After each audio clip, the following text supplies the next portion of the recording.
Pep Guardiola.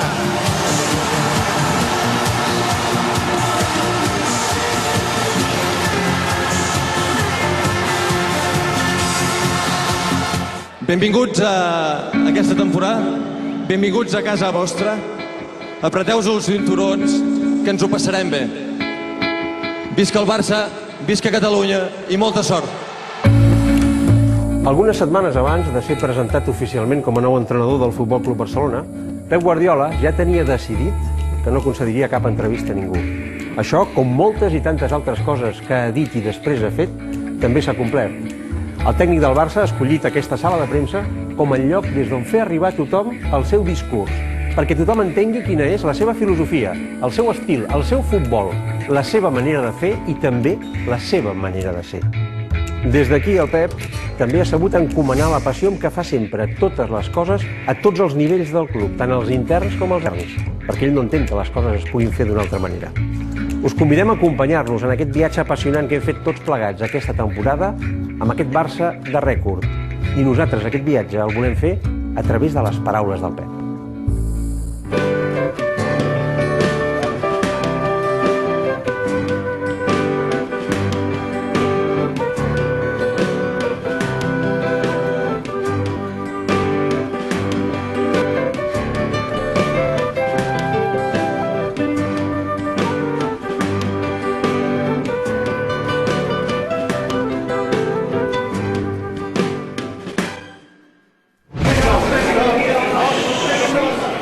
Des del mateix dia de la presentació oficial com a tècnic del Barça, Guardiola ja va deixar ben clar a tothom que sabia el que havia de fer i amb els seus pares d'espectadors va marcar les línies bàsiques del seu projecte. Em sento fort, em sento que estic disposat a aquest repte i creieu-me que si no ho sentís no estaria aquí assegut. L'equip correrà, si esteu preocupats per això, la gent correrà, s'esforçarà. Jo els hi perdonaré que no l'encertin. No els hi perdonaré que no s'esforcin, això no. El líder soy yo y me seguirán y lo conseguiremos. Que me sigan, que me sigan. Quan surts per fer el viatge cap a Ítaca, has de pregar que el camí sigui llarg, ple d'aventures, ple de coneixences. Has de pregar que el camí sigui llarg, que siguin moltes les matinades, que entraràs en un port que els teus ulls ignoraven i vagis a ciutats per prendre dels que saben. Però el viatge del Pep no va començar gaire bé. 2 partits jugats i cap victòria van fer encendre les alarmes dels més crítics que el tractaven de becari. Però Guardiola i el seu equip tècnic van seguir fidels al seu llibre d'estil. I al final, la mala sort va escampar. No hem estat en el lloc on havíem d'estar. En funció d'on està la pilota hem d'estar en les posicions i no hem estat, no hem respectat aquests llocs que sempre ho fèiem i avui no ho hem fet. Què vol que us expliqui? No tinc masses arguments. Crec que hem estat millors, mereixem la victòria, pipim, papam, però hem empatat. Si gano será mi carrera larga, si pierdo pues será corta.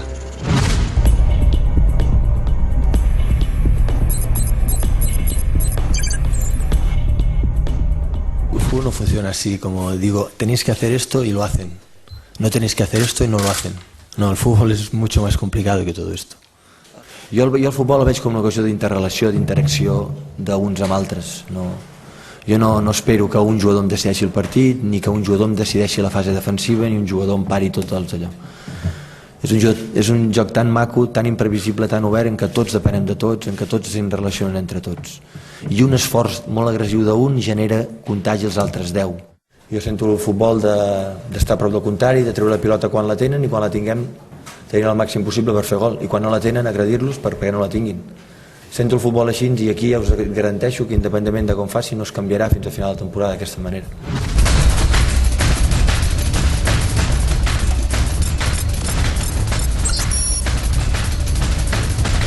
amb l'1-1 de l'anada, com s'ha de plantejar el partit? Sobretot vigilar de no encaixar cap gol.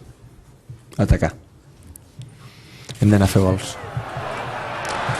Nosaltres quan ataquem bé i anem a fer gols generen una ocasió de gol. Quan ataquem malament i estem especulant et poden fer com ens han fet doncs, moltes ocasions de gol, i aquest és un equip molt perillós si s'apropa a l'àrea.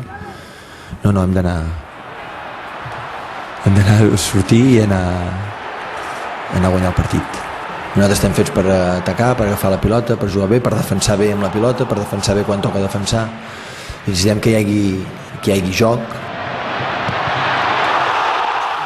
Lo único que quiero transmitir, vamos a ir por el partido, no iremos a especular ni nada por el estilo, iremos a coger el balón y atacar y hacer ocasiones de gol. Esto es lo que quiero transmitir a mis jugadores.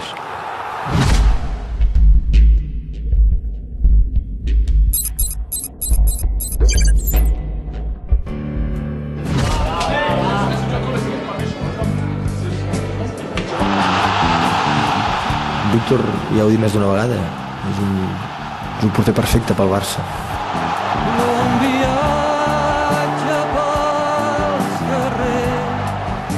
Defensivament l'equip està sòlid, està bé, està en confiança.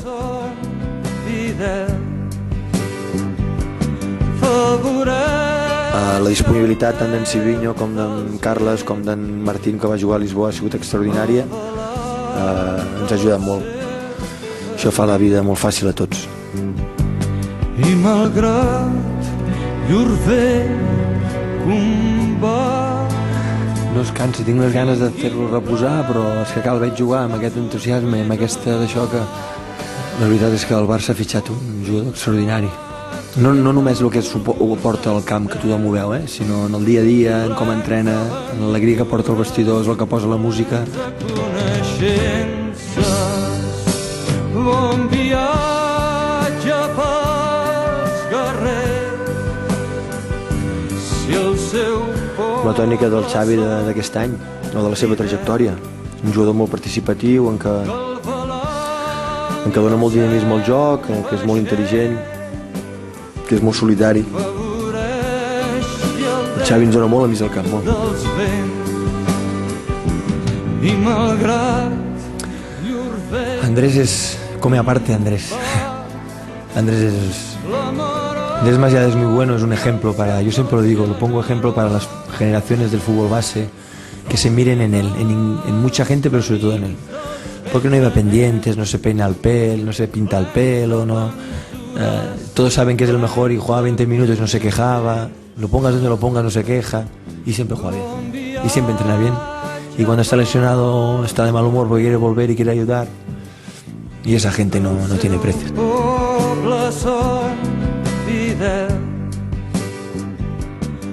Entenc que és un jugador que és nomenat el millor jugador de la història de l'Arsenal, el màxim jugador de la història de la selecció francesa, un jugador d'un nivell altíssim i que té la humilitat, perquè la té, i té la capacitat de fer coses que probablement igual no havia fet mai, no li havien demanat mai, que es posa a disposició del club, i això amb l'edat que té, després de ser el que ha sigut, no és gens fàcil, i gràcies a això som líders.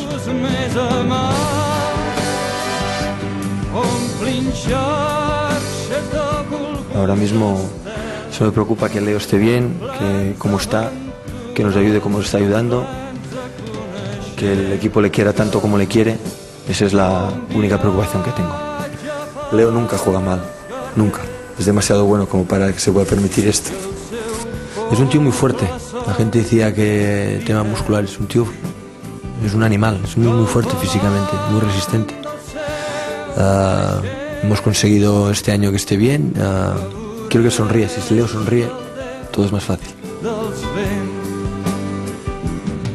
Los delanteros son jugadores especiales, son jugadores que tienen que vivir del gol, y para este gol tiene que haber un punto siempre de querer más, un puntito de ese guión, que es lo que hace diferentes. Pero si repasamos todos los grandes goleadores de todas las ligas, en todas las historias, así, en este perfil. Es decir, el gol lo quiero hacer yo, y para